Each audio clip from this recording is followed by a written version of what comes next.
Good morning, co-workers. How you guys all doing? Hope everyone's doing well on this nice Monday morning. Welcome to Barney from Bluebell Digital. He's joining us today on the double shot. Barney, thanks for coming through, man. Yeah, thanks very much, Stephen. That's really good to join you this morning, bright and early in the UK. Yeah, yeah, bright and early here in South Africa too, but not too bright and early. At least you guys have got the still a bit of summer left, I suppose. A couple of days left, I hope. Yes, it's not too bad. It's about 20 degrees every day at the moment. Oh, okay, well, I suppose it's not bad for the UK. That's good for You'll the take what UK, you maybe. you'll It's not take good for what you South can Africa. get. Geez, I hate to rub it in, but I'm joking. That's probably cold for you. So Barney, man, yeah. Listen, we've had a pretty shitty winter here, so it's we have room to bitch a little bit.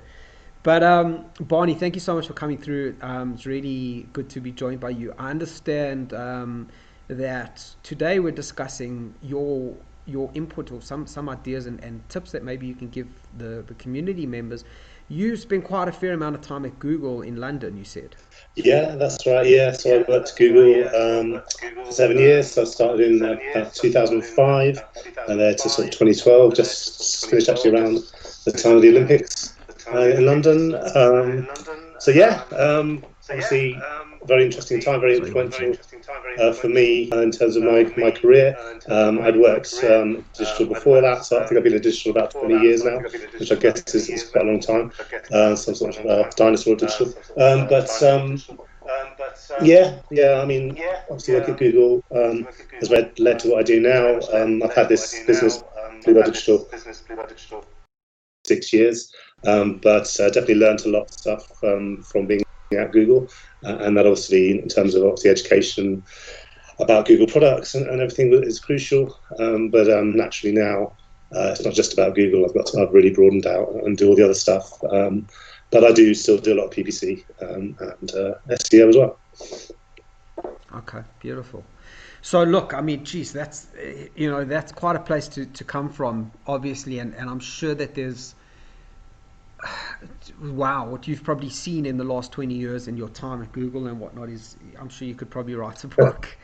Um, and I'm sure there's a ton that you can share with us. What kind of what is your opinion of the way digital's going at the moment in terms of how you're going? Obviously, you say you do a lot of PPC, SEO. I mean, as digital agency owners, a lot of the community members no doubt have a bunch of questions about how things actually run behind the scenes and how it all goes. What are you feeling at the moment? How's your take on digital? Well, I think the big thing that a lot of people probably on this call are experiencing from Google at the moment is probably a lot of dislike, potentially, because I'm sure you're aware that last week in the UK, we got this email saying that from November the 1st, there's going to be a 2% commission charged on top of all spend in the UK market.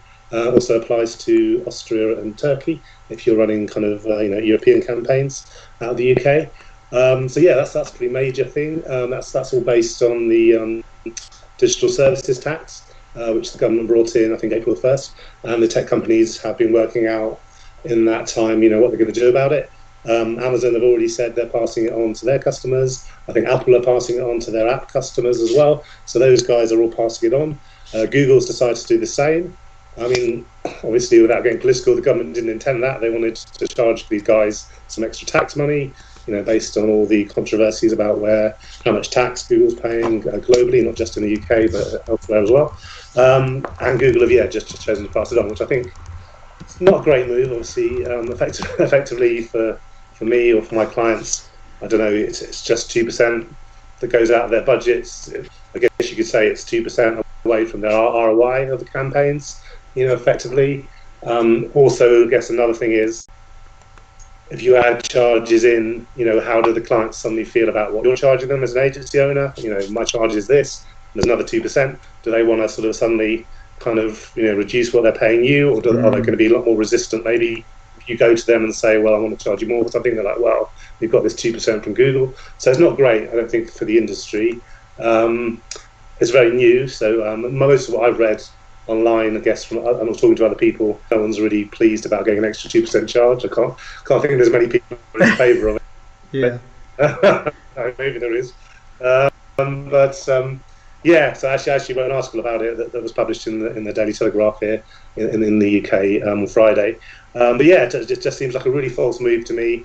Google can really afford it. They can afford to absorb the charge. Obviously quite easily. They made $168 billion last year in revenue. So not just in the UK, obviously, but UK is the biggest market outside of the US, and is one of the, as you know, is one of the leading e-commerce markets as well. So Google can definitely afford to absorb the cost. Facebook actually, interestingly, have said at the moment they're not handing it on to customers. They're taking a bit of potentially a bit of an edge on Google now. You could say that their advertising, is that 2% more effective now. So that's kind of interesting.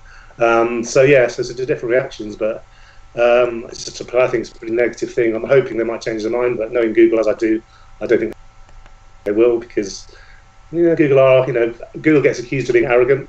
I think this is quite an arrogant move. I wouldn't say Google's always arrogant, but yeah, I think this is quite an arrogant move, and probably inspired by Google's will to sort of say to the government, we don't want to do this, but it has a big impact on customers. So putting it on the customer is not necessarily the way forward.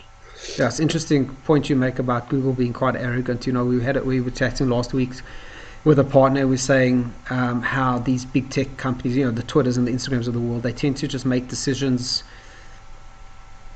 without criticizing too much. Obviously they know what's going on behind the scenes and whatnot, but decisions that tend to impact us as digital agencies, or which in turn impact the rest of the world, without what it seems like, without thinking too hard about it.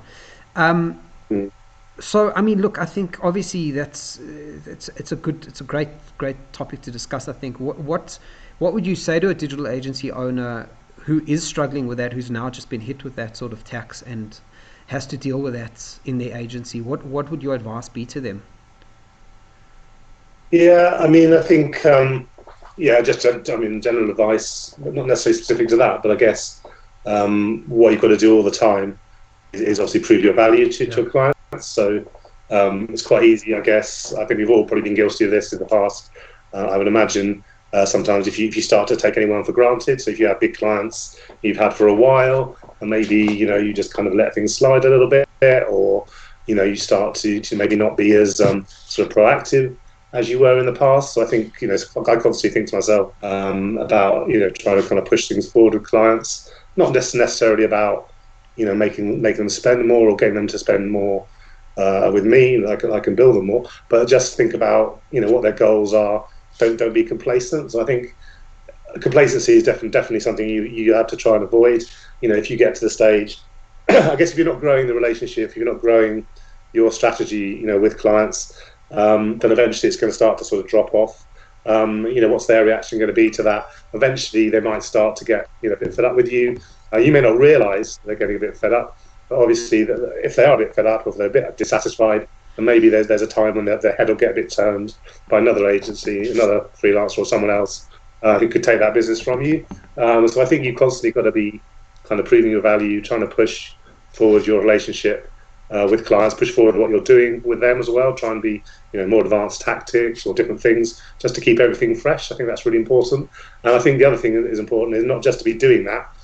So as you're working on an account, or you've got people working on accounts, you may be doing all sorts of cool, innovative stuff behind the scenes, but if you're not telling the client about what you're doing, that also doesn't work, because they need to know. So I think it's important to do things, but also to show the client, because clients, they just kind of listen to you, they get their reports, they might get good results even, but if you're not kind of always emphasizing to them all the kind of cool stuff that you did behind the scenes, which they may not be aware of, then they won't know that, and then that could obviously again have this kind of slight diminishing of the relationship, and eventually that could lead to them looking elsewhere, speaking to other agencies, which obviously no agency wants that to happen.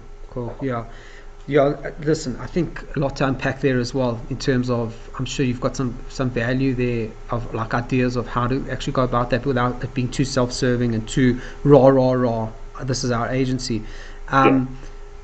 What I mean, if you were to give an agency tips about that, because it's something that I think all agencies tend to struggle with a little bit, in terms of how do I tell my clients about what's going on behind the scenes, and actually make them aware of how expensive this campaign is to actually execute, or how much work has actually gone into this, because all they see at the end of the day, all they Yeah. want is that outcome of a lead or a sales conversation or whatever.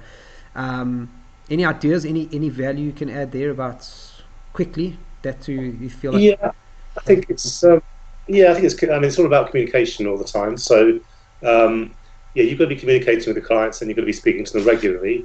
I think we will all find if we don't speak to clients regularly, then again, this kind of a bit like a relationship you might have with anyone else, with your wife, with your family. If you don't speak to them for a while, you start to get become distant.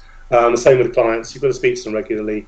It's very stimulating to speak to clients. So whenever I speak to my big clients, something always comes of it. If you speak to them, you learn stuff about the business. That's what's really important is for me, is to understand their business and then see what I can do to help them.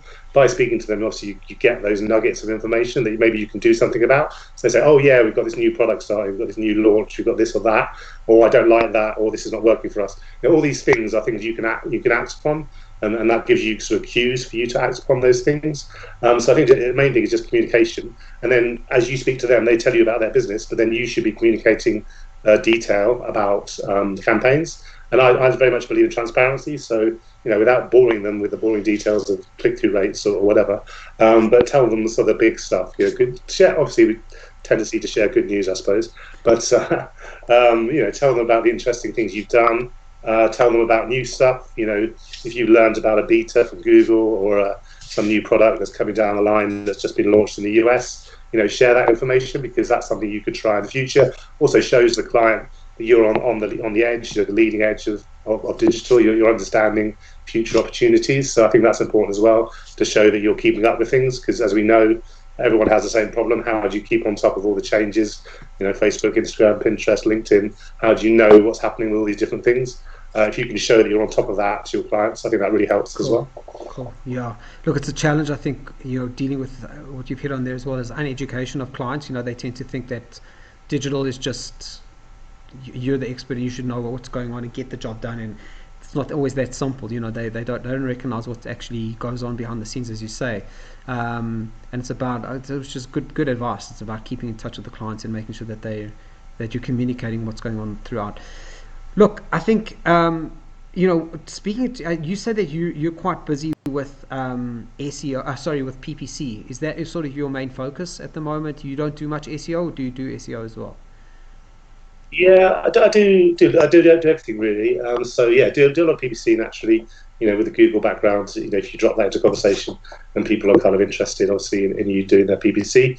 To be honest, from a personal level, I've been doing PPC for a long time, and obviously I love it. But sometimes I like to do different things. So yeah, I do like to do other things as well. And for me, maybe sometimes that's more of an educational thing, for my own interest. Yeah, so I do lots of social media. One of my clients is a rock band at the moment, so I'm doing paid campaigns for their new single, and then their album's coming out next month.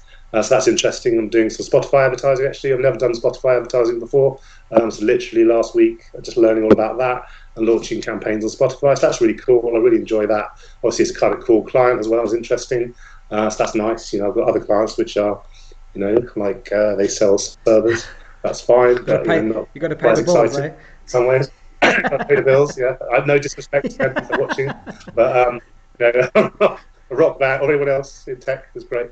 But rock band, is a bit different, a bit more interesting sometimes. So it's nice to have variety, as one saying. But yeah, so I do SEO as well.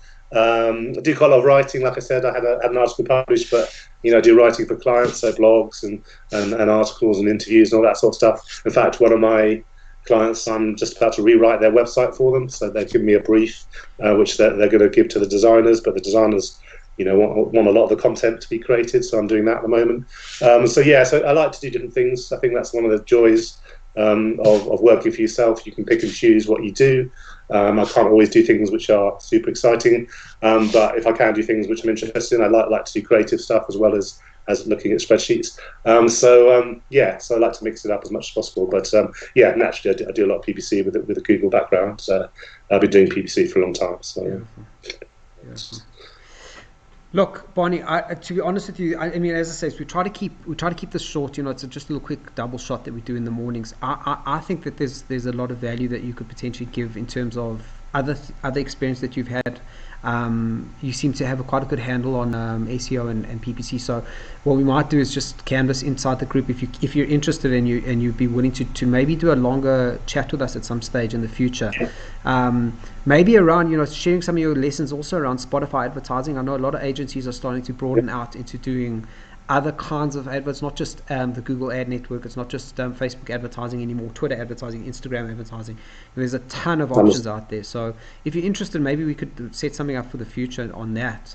That might be cool. But yeah, listen, thank you very much for joining us. I really do appreciate it. Always good value in the community to share from different voices. So thanks for coming through. Okay, no worries. So thanks for the invitation, and thanks for the guys listening as well. And happy to do another session. Definitely. Awesome, man. Thank you so much, eh? Cheers.